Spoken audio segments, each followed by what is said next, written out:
I said I'm going to be talking a little bit about my thesis study, Lake of the Woods, and mostly how I studied the fisheries there using a citizen-based approach. And I did this so we could supplement the historical data that we got from DEC, and so that they would have a tool to continue monitoring their fisheries after I was done working for them when I finish up my graduate work. So just before I get into my actual study, I just want to give a brief overview on what PSD is, since I'm going to be talking about that a whole bunch during my presentation. So PSD is proportional size distribution. It was originally developed in the 1970s by Richard Anderson, who called it proportional stock density. Then it changed to proportional size structure. We're on proportional size density now, but it might change again, who knows. But developed in the 1970s, and PSD is basically a stock density index that managers can use to look at total length data and then make inferences about freshwater fish populations that help them make management decisions. And PSD is both species and gear specific, and it's gear specific in that every gear has a bias to it. Some tend to overestimate the PSDs, while some tend to underestimate, and I'll touch on that a little bit later. And it's species specific in that the first thing you do when you calculate PSD is to first group the fish you catch in a survey by species, and then into length categories called Gablehouse length that were standardized in the 1980s by Donald Gablehouse. And when we're calculating PSD or PSD-Q, which is the one that used to just be referred to as PSD, you're interested in the two smallest of these categories, which are the stock and quality length. And stock length is at least 20% of the world record length for that fish, and the quality length is at least 36% of the same. And my lovely girlfriend Lauren is holding an example of a stock-sized bass that we caught on Lake of the Woods, and there I am with a huge smile holding an above quality size bass that we caught electrofishing up on Paradox Lake in the Adirondacks. I think it's the only fish I have a picture of that wasn't caught on Lake of the Woods here. And so once we have the fish grouped into those categories, we look at the number of stock length fish, and then that are at least stock length, and then of those, how many fish are at least quality length or greater.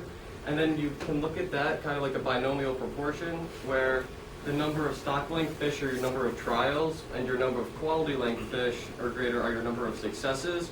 And then you multiply that decimal by 100 to get the PSD value that you're interested in, or if you're looking at it as a binomial, your probability of success.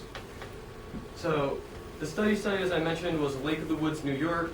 No, being a fisheries conference, I got confused when I first looked at it, thought it was Lake of the Woods, Minnesota, and I got super psyched that there was all this data on my lake. And then I was like, they're talking a lot about walleye.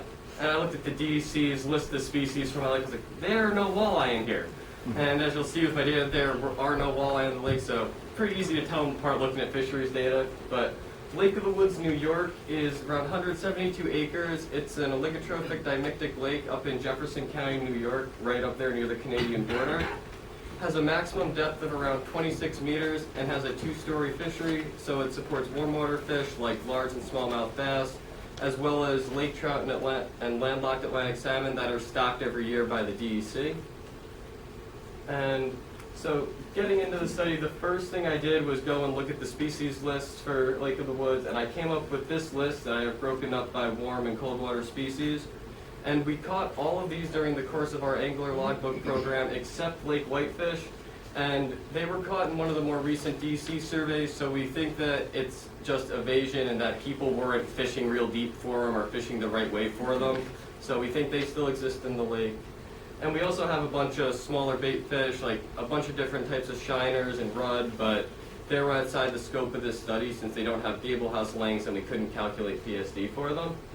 And then all those fish were caught on Lake of the Woods at various times during the course of the study. And I just wanted to give all the anglers a bit of the action here, showing the fish that they caught.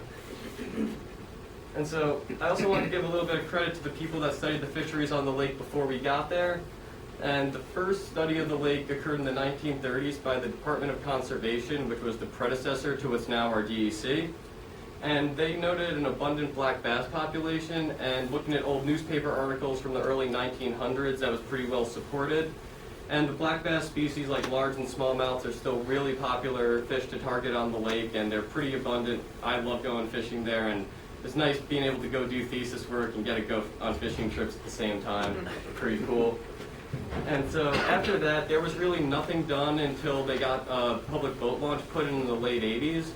And the DC stocking with lake trout and salmon started right around then, 1989. And then their biological surveys started in 1990 and went intermittently until the latest one in 2013. And they also did one whirling disease survey in 2010, and thankfully for Lake of the Woods, they didn't find anything with whirling disease, so another good survey. And during these surveys, DEC collected a total of 671 fish, and during any individual survey for any given year, there were typically not enough fish, big enough sample size to calculate PSD reliably. So to get an overall look at the historical PSD in the lake, we looked at the data across years, and when we did that, as you'll see in a little bit, we were able to get somewhat reliable estimates from the historical data. Oops, wrong button. All right, so when we set out to do this study, originally the Lake of the Woods Association asked me, like, we just want to know more about our fisheries, what can you do? And we were in the process of getting a new electrofishing boat, and I was just getting my hands into all this, so I was like, all right, let's get a permit for everything we can. We're going to go really hard with this, and we're going to find out everything we can for you guys. And when we sent an email, DEC said that they didn't want us to put any additional pressure on the fisheries, so we had to backtrack really quick and kind of figure something else out.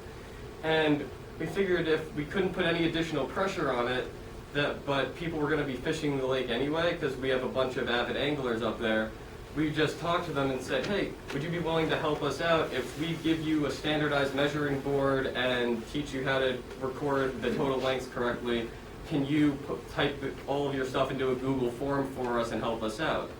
And a lot of people were on board, and it was good for everyone because it allowed them to supplement the historical fisheries data from DEC, so they had a contemporary look at their fisheries. It was low cost. They did it just with their own personal fishing gear, and it cost them, what, $10 for the fishing license, I think? And minimal impact because it was just the people that lived there.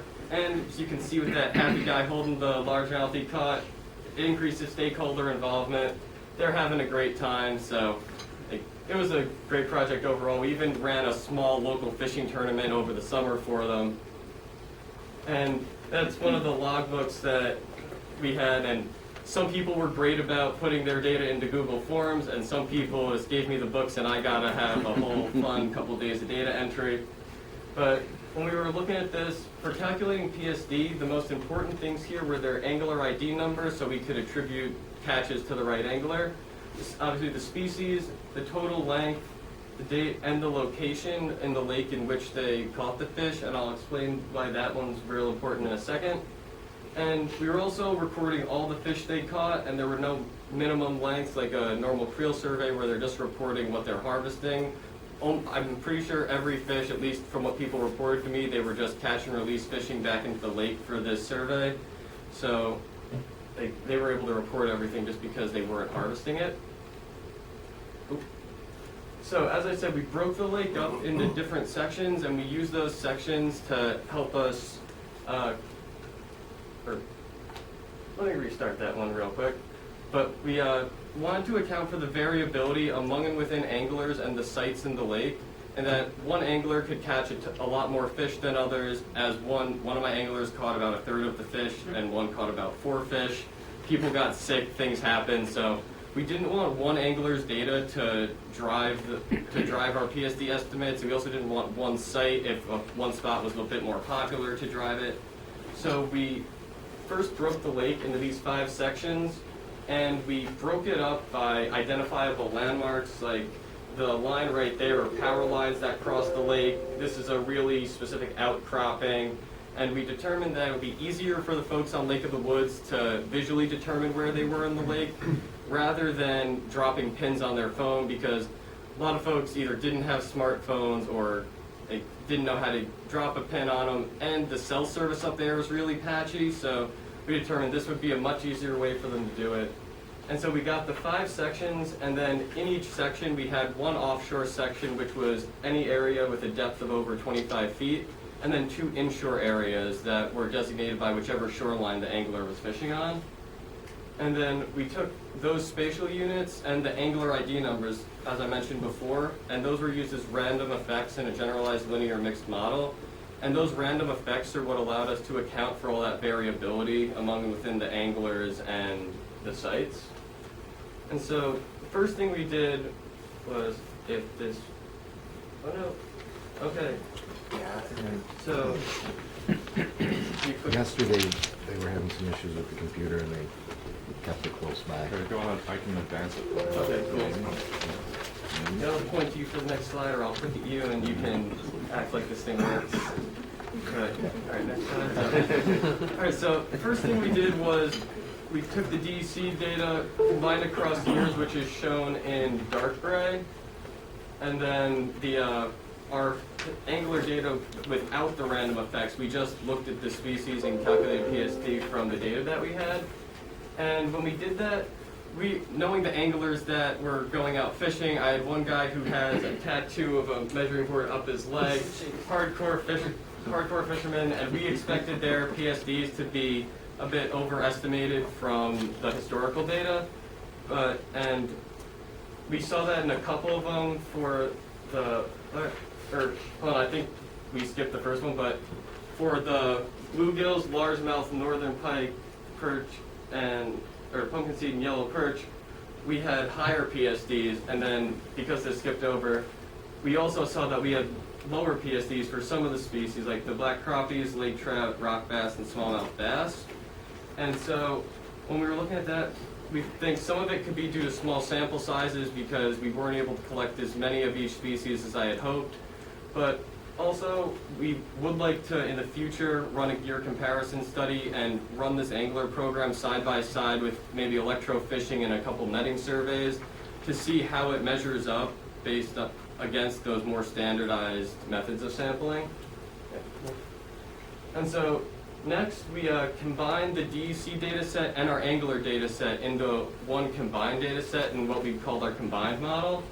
And the two over here, so they don't have my laser pointer anymore, are still the DEC and the angler data. And then the one in white is the combined data. And as you'd expect, when you combine data, the estimates that you get from a combined data set all fall somewhere in between the actual data sets that we had. And but some of them more closely approximate one than the other. Like, I think I had 5 or 6 black crappies in my angler data, but DEC had 50-something. So the black crappie estimate for the combined model looked way closer to DEC's data. And we had way more largemouths than they did, and so our estimates for largemouth, or for the combined, appeared way more similar to the angler data. And then the next slide, Dave, if you want to go, shows what happens when we include those random effects of the angler ID number and the site to account for our variability. And you see some of the DEC estimates we didn't change anything on because they didn't have angler ID numbers or the sites broken up, so they didn't have that information to work with.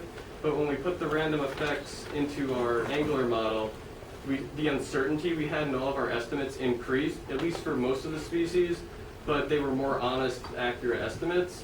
But we see for some of the species that we have a lot of data for, like bluegills and largemouth bass, that the estimates didn't change that much, and that's because the larger your sample size, the more data you've collected, the more confident you can be in your samples, and the tighter estimates you're going to get. And since predator-prey PSDs are commonly talked about, and we happen to get lucky, and my angler just happened to catch a lot of bluegills and largemouths, I'm just going to talk about how we interpret the PSD for those real quick.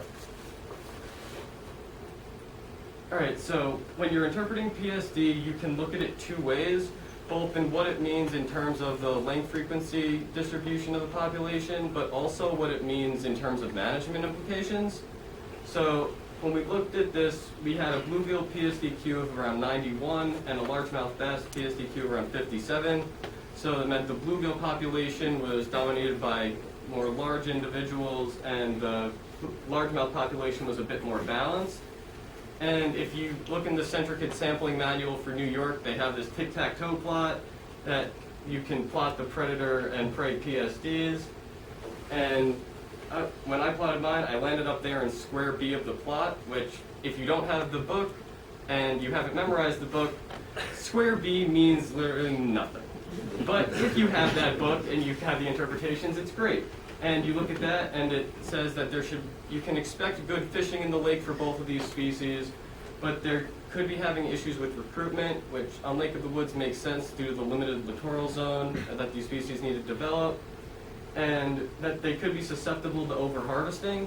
And so to look into that a little bit more, we looked at PSD-Ps, which are essentially the same math that I talked about at the beginning, except instead of using quality length fish, you use those that are preferred length or above, which is just the next stock category up. And when we looked at that, the bluegill PSD-P was around 13, and that was indicating that there was good fishing there, and there was probably not overharvest.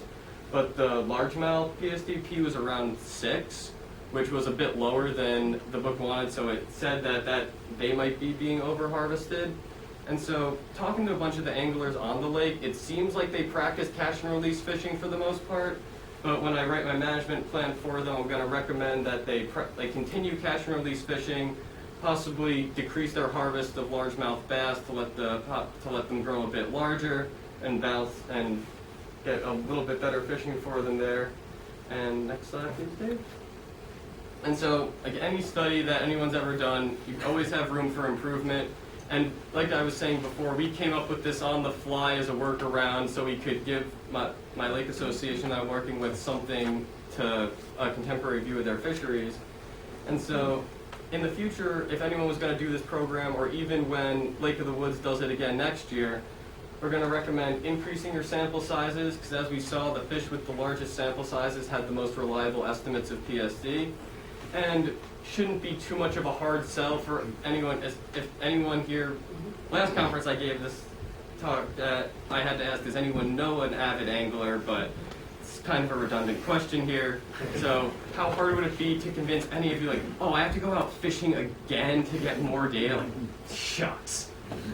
So that's one recommendation. The second is to improve communication, have good open lines of communication with people. And that was something I tried really hard with, but struggled with because Lake of the Woods is mostly seasonal residents. And so people got up to the lake at different times over the summer. And one person was there in May. Some people didn't show up till mid-July.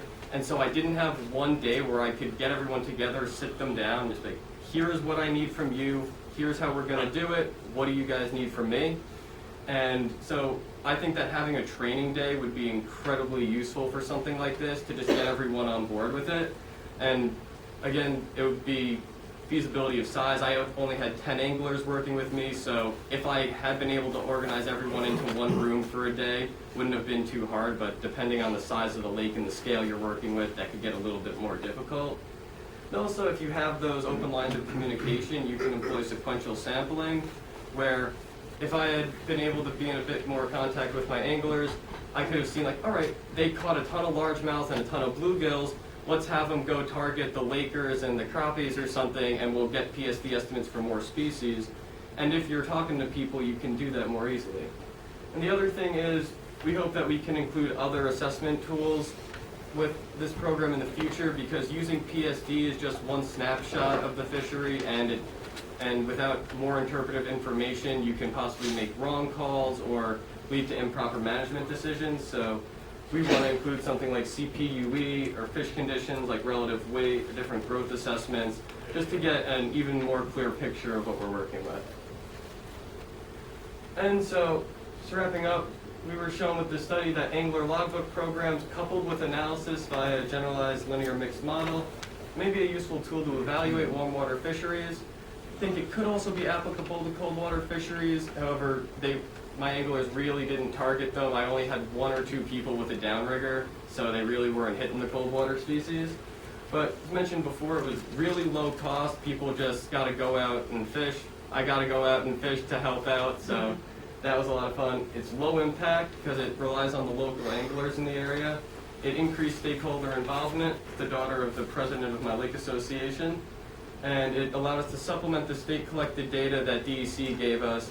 And we're hoping, moving forward, we want to run a gear comparison study this spring before I finish up my graduate work, and I really want to get it done and hope that it's not outside the scope of my time here. And it's also going to be helpful for other lake associations. I'm going to talk about this when I go to Nisfola in a couple months and see if there's any interest in possibly working this in with CSLAP, the lake assessment program that DEC does with citizen science. So I think it could be useful for all of that. And if we're supplementing the state collected data, it takes some of the pressure off the state agencies to go and hit every water body every year, because we're in New York, we're a real water body rich state, and especially any agency with budget constraints, you're going to run into issues trying to hit everything every year. And if we can give people a tool to fill in the blanks in the in-between years, we'll have a lot easier time managing the fisheries ourselves, and we'll have a lot happier stakeholders. And I think I just have some acknowledgments on the next slide. I'd like to thank my committee chair, Dr. Dan Stich, for helping me with this project and for organizing this awesome conference. I want to thank my other committee members, Drs. Willard Harmon and Kyoko Yokota, the faculty and staff at the Oneonta Biological Field Station, all of my angling volunteers, the Lake of the Woods Association and Indian River Lakes Conservancy for funding my work, and for the DEC for providing us with the historical data that we needed to make those historical estimates.